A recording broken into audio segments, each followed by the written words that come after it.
चुनावी प्रचार थमने वाला है, लेकिन ऐसे में सभी राजनीतिक पार्टियां अपना दमखम दिखा रही हैं और वोटरों को अपने पक्ष में करने की कोशिश कर रही है। लेकिन इस बीच जनता क्या चाहती है, किस तरह का विधायक जनता का हो और किस प्रकार की सरकार जनता चाहती है, इसी को लेकर न्यूज वर्ल्ड इंडिया की टीम ने सिवाल खास विधानसभा क्षेत्र के तिवारी कस्बे में जाकर लोगों से बातचीत की। क्या है लोगों का कहना, आप भी सुनिए। नमस्कार, मैं हूं मनोहर चौहान और न्यूज वर्ल्ड इंडिया की टीम इस वक्त पहुंची हुई है सिवाल खास विधानसभा क्षेत्र के खेवाई कस्बे में।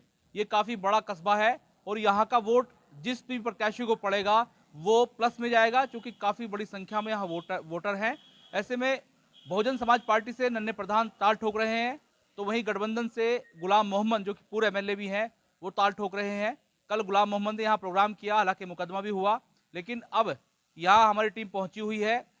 हम जानने की कोशिश करेंगे कि आखिर क्या माहौल है और क्या लोग इस बार सोचते हैं, किस तरीके से वोट करेंगे, क्या जहन में है। 5 साल को लेकर भी हम बात करेंगे। सबसे पहले स्वागत है आपका न्यूज वर्ल्ड में। क्या नाम है आपका? शाहजम अली। ये बताइए, यहाँ जो आपका कस्बा है, यहाँ दोनों ही प्रत्याशी आ रहे हैं, मुस्लिम कैंडिडेट हैं, बहुजन समाज पार्टी से भी, गठबंधन से भी। तो क्या लग रहा है आपको, इस बार क्या मूड है जनता का, क्या क्या सोचते हैं आप? यहाँ तो खिवाई में ज़्यादातर बसपा का है। क्यों? जो बिना नेता रहते हुए भी यहाँ इलाके में काम करा रहे हैं, विकास करा रहे हैं, सब कुछ करा रहे हैं, और आधी रात भी तैयार रहते हैं, जहाँ भी बुलाते हैं वहीं भगे चले आते हैं, तो उनको भी वोट देंगे। भाई है हमारे, अब की बार तो इनको देंगे। अच्छा, मूड, मैं कई लोगों से ऐसे मिला। आपका क्या नाम है?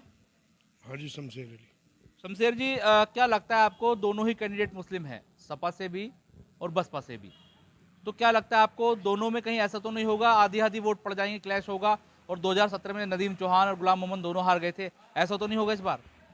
अब ऐसा नहीं होगा। अब से 2-4-10 दिन पहले जो गुलाम साहब के लोग थे, कह रहे थे कि देंगे, अब वो बिल्कुल वापसी हो चुके हैं। अब तो कह रहे कि नन्हे प्रधान को ही जिताना, बसपा को ही जिताना। ऐसा क्यों?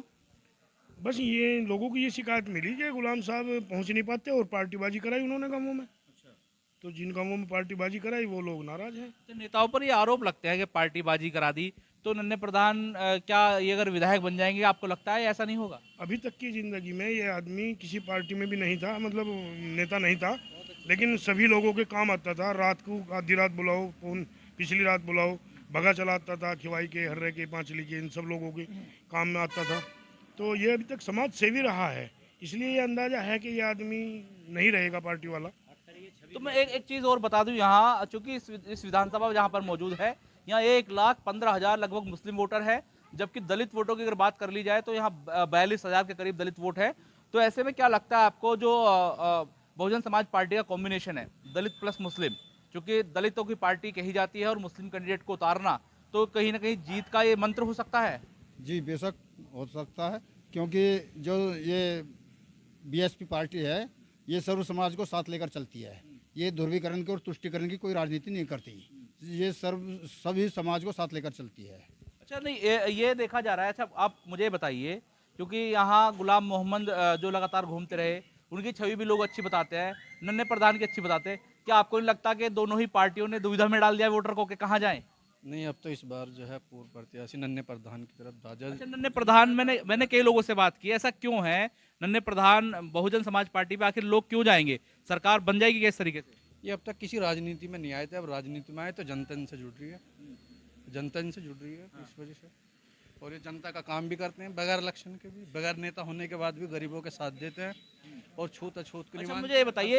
मुझे बताइए, मैं खिवाई में जगह जगह घूमा है, काफ़ी बड़ी बड़ी जो नालियाँ हैं वो बनी नहीं है, सड़कें टूटी हुई हैं।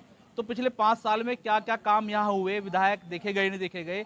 जो भारतीय जनता पार्टी से विधायक थे जितेंद्र पाल सतवाई, उनका टिकट हालांकि इसलिए काटा गया है यहाँ से, अब जो टिकट हुआ है वो मनिंदर पाल का हुआ है। तो क्या आपको लगता है, आपको 5 साल में क्या काम हुए हैं और क्या होने चाहिए आपको, क्या लगता है? ये तो अब जब सत्ता में आ जाएंगे प्रधान जी तो फिर खुद अपना काम करेंगे। यहाँ क्या काम बचे हैं? नाली खड़ंजे तो मैंने देखा। खड़ंजे तो आके नहीं देखा खिवाई के अंदर, जब से सत्ता में आए, विधायक बने हैं सतवाई ने, विधायक जी ने, तो आके नहीं देखा खिवाई के अंदर। यही नहीं देखा खिवाई कैसा है, क्या है, अब तक कोई विकास नहीं हुआ। तो भाजपा ने उनका टिकट काट तो दिया, मनिंदर पाल सुनो, जो पहले समाजवादी पार्टी में हमारे यहाँ एक हाई स्कूल आया था, राजकीय हाई स्कूल आया था, वो जितना काम उसमें हो चुका था वही हुआ है, अभी तक वो रुका हुआ है। अस्पताल आया था, वो अस्पताल वहीं का वहीं रुका हुआ है, कोई एक पैसे का काम नहीं। ये तो समाजवादी पार्टी गवर्नमेंट में आई होंगी चीजें। देखो, समाज भाजपा से तो अच्छी समाजवादी है, हाँ। ठीक है ना, क्योंकि ये भाजपा तो हिंदू मुस्लिम कराती है, ये तो लोगों को, समाज को बांटने का काम करती है। और सपा जो है इस तरीके का काम नहीं करती, वो विकास कराती है। लेकिन अब जो ये हमारे निर्णय प्रधान है, ये हमारे क्षेत्र के हैं, सिवाल क्षेत्र के हैं ये, लेकिन ये आदमी ऐसे रहे, इनकी छवि हर तरीके से अच्छी है। अच्छा, वोट केवल आप कैंडिडेट को देख कर रहे हैं, ना कि पार्टी? हाँ, कैंडिडेट को देख कर। अच्छा, कैंडिडेट भी फैक्टर देखा जा रहा है यहाँ। मेरे साथ कुछ युवा भी जुड़ेंगे। आप भी आ जाइए। कैंडिडेट फैक्टर देखा जा रहा है, आप युवा हैं, तो शिक्षा स्वास्थ्य की अगर बात कर ली जाए तो कैसी व्यवस्थाएं हैं यहाँ पर, और आप क्या चाहते हैं? नहीं, अभी तो शिक्षा के स्तर से बात की जाए तो भी गांव के अंदर हाई स्कूल जो गवर्नमेंट है प्रॉपर तरीके से नहीं है। जो हैं भी स्कूल कॉलेज यहाँ पर, वो इस तरीके से है कि वहाँ पे भैंसें बनती हैं। मतलब देखने लायक हालत ही नहीं है। इस तरह से आज अब से पहले जो हमारे गुलाम साहब विधायक रहे हैं यहाँ पर, वो उनकी राजनीति यहाँ इस तरह की राजनीति रही है कि वो ठेकेदारों की राजनीति है। जो कुछ ठेकेदार है चुनिंदा, उन्हीं ठेकेदारों को उन्होंने चुना, उन्हीं को जो उनका काम होता था उसी काम को वो कराते हैं। बाकी अगर कोई आम आदमी गया तो वो पूछते हैं जाके किस पार्टी से आए हो, किस ठेकेदार के हो। तो इस तरीके की उनकी राजनीति हुई है। बाकी उन्होंने मुझे ये बताइए, यहाँ कोई अस्पताल कॉलेज है? नहीं, कॉलेज नहीं है यहाँ पर। हाई स्कूल है, एक जूनियर हाई स्कूल है यहाँ पर 8वीं क्लास तक का, वो भी खंडर, उसके अंदर पानी भरा पड़ा। पूरे बरसात ऐसी निकल गई, पूरी बरसात में उसमें घुटनों तक पानी भरा रहा। अच्छा, मुझे ये बताइए, यहाँ जो आपका पड़ोस का एक कस्बा है हर्रा, वहाँ पर इंटर कॉलेज भी है, अस्पताल भी बताए जाते हैं, तो ऐसी क्या वजह रही कि आपका इलाका वंचित शोषित रहेगा? क्योंकि आप भी कस्बे में रहते हैं, आपका भी कस्बा है, फिर ऐसा क्यों रहा? ये सारी एजुकेशन की कमी है, क्योंकि हर्रा कस्बा है, वहाँ पर एजुकेशन स्तर बहुत ऊपर है, वहाँ पर लोग एजुकेटेड है। तो विशेष ध्यान दिया कि नेताओं ने?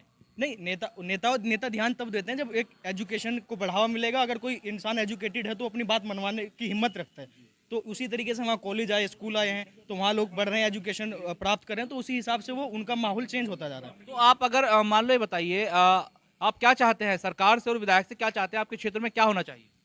हमारे अगर कस्बा खिवाई की बात करें तो हमारे यहाँ पर शिक्षा बेहतर होनी चाहिए, अस्पताल बनना चाहिए। रास्ते में अभी हम घूम रहे थे यहाँ पर, तो रास्ते में इतनी नालियाँ गंदी हैं, वो थोड़ा साफ सफाई की व्यवस्था की जाए यहाँ पर, ठीक है। और कुछ इमरजेंसी एम्बुलेंस सेवा शुरू की जाए कि कोई कितनी दूर है शहर से आपका गाँव? शहर से करीब 30 किलोमीटर है। यहाँ आसपास अस्पताल है कोई अच्छा सा?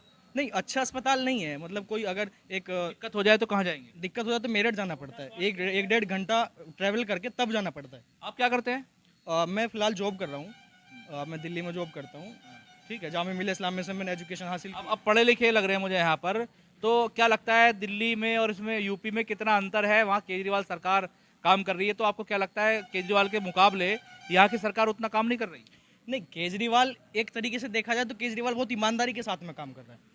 वो उसके अंदर चोरी वाली आदत नहीं है, उसने करप्शन हटा दिया है, बहुत हर तरीके को, हर चीज़ को बढ़ावा दे रहा है। अगर आप दिल्ली के स्कूल देखो, यूपी के स्तर पर दिल्ली के स्कूल प्राइवेट स्कूल से ज़्यादा बेहतर है। तो यहाँ ऐसा होना चाहिए, नहीं होना चाहिए? दिल्ली के स्तर पे स्कूल यहाँ पर होनी चाहिए, एजुकेशन फैसिलिटी होनी चाहिए और हॉस्पिटलिटी यहाँ उस तरीके की होनी चाहिए दिल्ली के स्तर पे। क्योंकि जब एक नीचे से निचले सड़क से उठ के एक इंसान आके एक एजुकेशन को इतना बेहतर कर सकता है, विदेशों की तर्ज पर दिल्ली के अंदर स्कूल बनाए गए हैं, जो मतलब प्राइवेट स्कूल अगर देखे जाए तो उनसे अच्छी बिल्डिंग्स हैं वहाँ पर। इंग्लिश टू इंग्लिश बोलने वाले टीचर है, इंग्लिश एजुकेशन दी जा रही है, हॉस्पिटलिटी बहुत अच्छी हो गई है। अब इस बार एज ए युवा क्या मूड है, किसकी सरकार होनी चाहिए और किस तरीके का विधायक आपके क्षेत्र में होना चाहिए? विधायक की बात करें तो विधायक ऐसा होना चाहिए कि आम आदमी एक जमीनी स्तर से जुड़ा होना चाहिए। कोई भी जाके मिल ले, कोई भी जाके मिले, सबकी बात सुने, सबका मान सम्मान करे और जो उसकी परेशानी है उसको हल करने की कोशिश करे या करे। पूरी सरकार कैसी चाहते हैं? सरकार ऐसी हो कि भेदभाव वाली सरकार ना हो, समाज को बांटने वाली सरकार ना हो, हर समाज को, हर वर्ग को साथ लेके चलने वाली सरकार होनी चाहिए। तो उसी तरह की हम सरकार चाहते हैं। तो ये देखा, यहाँ जो कस्बा खिवाई है, यहाँ के जो युवा हैं, पढ़े लिखे हैं, बाहर जॉब करते हैं, अच्छे दूसरे इलाकों में जाके, दूसरे राज्यों में जाके इन्होंने एजुकेशन प्राप्त की है। क्योंकि उत्तर प्रदेश में एजुकेशन की अगर बात की जाती है तो केवल अलीगढ़ मुस्लिम यूनिवर्सिटी या फिर जामिया मिल्लिया यूनिवर्सिटी है, और इसके अलावा दिल्ली में है। फिर उत्तर प्रदेश की अगर बात की जाए तो अलीगढ़ में है, फिर उधर चले पूरब में है, कुछ यूनिवर्सिटीज़ हैं अच्छी हैं। लेकिन बढ़िया एजुकेशन की अगर बात की जाती है तो यहाँ के युवा कहीं ना कहीं अपने आप को ठगा महसूस करते हैं, और वो चाहते हैं यहाँ पर एजुकेशन के साथ साथ शिक्षा, स्वास्थ्य और जो सड़कें हैं वो बेहतर हों। दिल्ली की तर्ज पर यहाँ पर काम होना चाहिए। हालांकि इन्होंने विधायकों की अगर बात की तो पहले विधायक ये होते थे, यहाँ की अगर बात कर ली जाए, जो समाजवादी पार्टी से रहे हैं वो मेरठ में रहते हैं। जितेंद्र पाल सतवाई मेरठ से लगे हुए अपने गांव में रहते हैं, और यहाँ क्षेत्र का विधायक ना होने के चलते लोगों को समस्या होती है, अपने काम नहीं करा पाते। लोग चाहते ऐसा है कि विधायक तो क्षेत्रीय हो, लेकिन सरकार ऐसी हो जो भेदभाव ना करे, हिंदू मुस्लिम ना करे और लोगों के काम करे। अपने सहयोगी अनमोल गर्ग के साथ मैं Manowar Chauhan, news world India, Meerut. और यहाँ रुक रहे हैं छोटे से ब्रेक के लिए। ब्रेक के बाद होंगी कुछ और बड़ी खबरें।